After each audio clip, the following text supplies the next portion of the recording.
خاص طور پہ افغانستان سے افغان ٹرانزٹ ٹریڈ اور افغان بارڈر سے جو اسمگلنگ ہوتی ہے، یہ ایک پاکستان کے لیے بہت بڑا مسئلہ ہے۔ وفاقی حکومت نے اسمگلنگ کی روک تھام کے لیے پاک افغان سرحد پر 12 اور پاک ایران سرحد پر 6 بارڈر مارکیٹس کے قیام کا فیصلہ کیا ہے۔ وزیر اعظم عمران خان نے پائلٹ پروجیکٹ کے طور پر بلوچستان میں 2 اور کے پی میں 1 بارڈر مارکیٹ کے قیام کی منظوری بھی دے دی ہے اور کہا ہے کہ اسے فروری تک مکمل کر کے فعال کر دیا جائے۔ اسمگلنگ پاکستان کو تباہ کر رہی ہے، ہماری انڈسٹری نہیں ڈیولپ ہوتی اسمگلنگ کی وجہ سے۔ انڈسٹری اگر نہیں ڈیولپ ہوگی ہم روزگاری ان لوگوں کو دے سکیں گے، اپنے نوجوان آبادی کو، اور دوسری چیز ہم ایکسپورٹ نہیں کر سکیں گے۔ اگر ایکسپورٹ نہیں کر سکیں گے پاکستان کبھی بھی یہ قرضوں کی دلدل سے نہیں نکل سکتا، تو اس کے لیے ہمیں اسمگلنگ تو روکنی ہے۔ لیکن وہ لوگ جو وہاں پہلے تو بارڈر تھا ہی نہیں، ان کے لیے بارڈر مارکیٹس کھولنی شروع کرنے لگے ہیں۔ پوری ہماری تیاری ہو رہی ہے کہ بارڈر مارکیٹس کھلیں۔ کراچی چیمبر آف کامرس کی ایک ریسرچ رپورٹ کے مطابق پاکستان میں 2,25,000 ٹن چائے کی پتی کی کھپت ہے، جبکہ پاکستان میں 1,10,000 ٹن چائے کی باقاعدہ امپورٹ کی جاتی ہے، یعنی پاکستانی آدھی سے زیادہ چائے جو پیتے ہیں وہ اسمگلنگ سے آتی ہے اور جو افغانستان کے راستے عموماً پاکستان میں داخل ہوتی ہے۔ پاکستان میں پان، چھالیاں، خشک میوہ جات، کاجو بادام، کھوپرا، گرم مسالے، لونگ، الائچی، کالی مرچ، اس کی سالانہ کھپت اربوں روپے میں ہے اور یہ تمام اشیاء 80% سے زائد کھیپ اور اسمگلنگ کے ذریعے پاکستان میں داخل ہوتی ہیں۔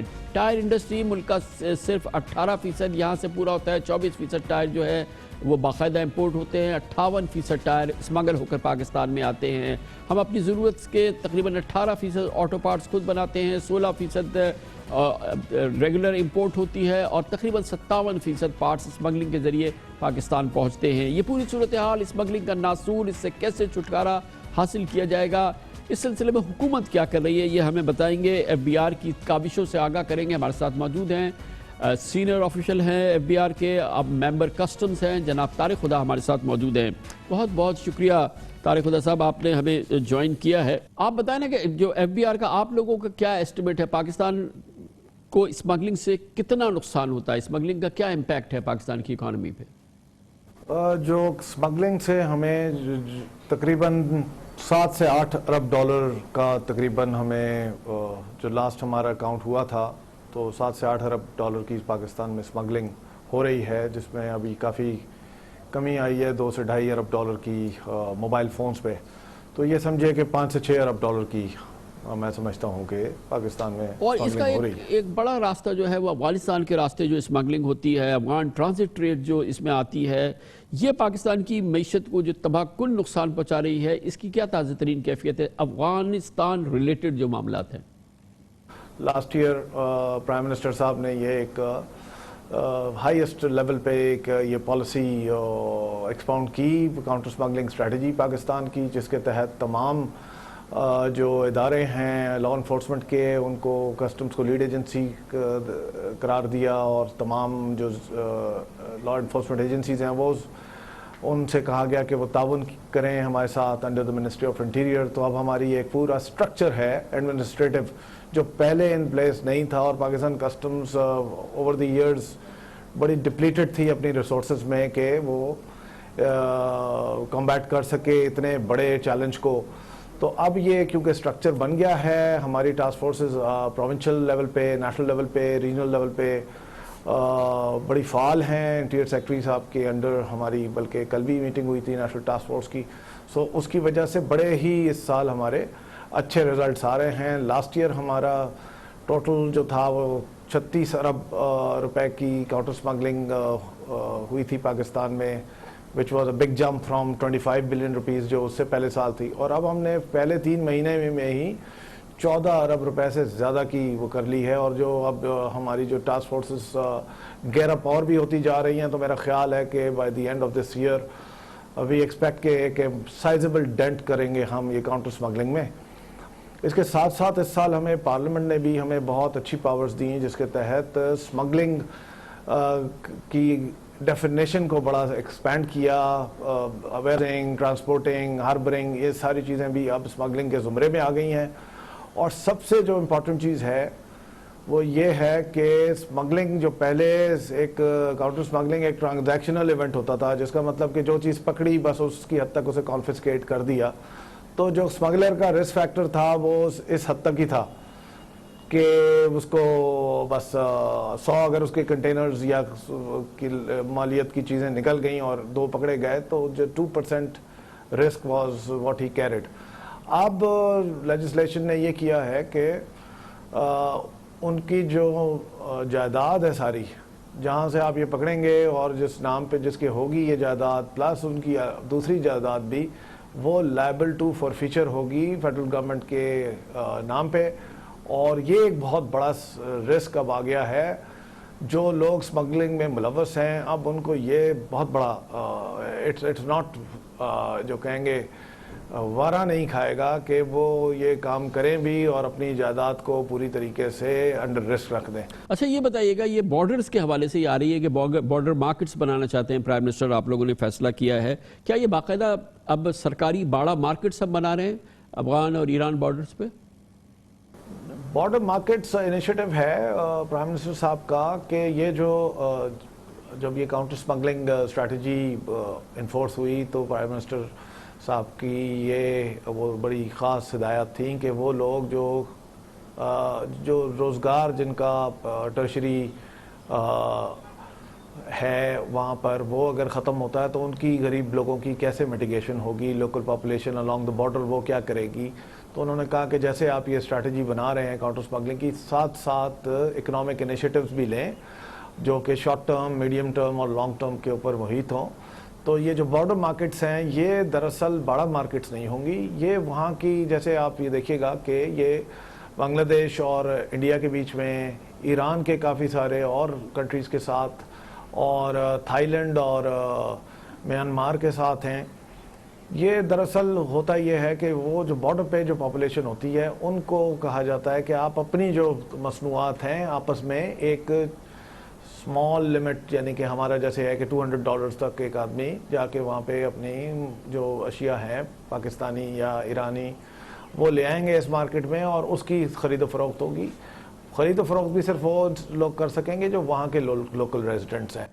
ابھی 18 مارکٹس کا وہ ہمیں دیا گیا ہے جس میں سے 3 مارکٹس ابھی سٹارٹ کر رہے ہیں اور 15 بادینی اینڈ گبد اور تربت 3 مارکٹس ہیں. اور اس کے بعد پھر افغان بارڈر کے اوپر بھی ہم اسی طریقے سے لے کے آئیں گے.